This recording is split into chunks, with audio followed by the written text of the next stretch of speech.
Toyota Highlander has a factory sport version. Highlander lineup replenished with a warmed-up version of Z's. Toyota introduced the 4th generation Highlander SUV in the Sporty Z's. The novelty was distinguished by an original body kit, a retuned suspension, a recalibrated steering, interior decor and rich equipment.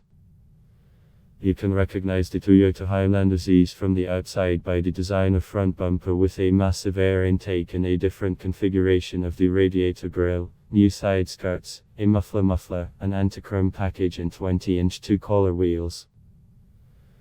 There are fewer differences in the cabin. The interior is decorated with carbon fiber artificial inserts, and the seats and door cards are made in cherry black colors. Toyota engineers promise for the sports Highlander more gambling handling due to stiffer springs, custom shock absorbers and a rear anti-roll bar, as well as a retuned electric power steering.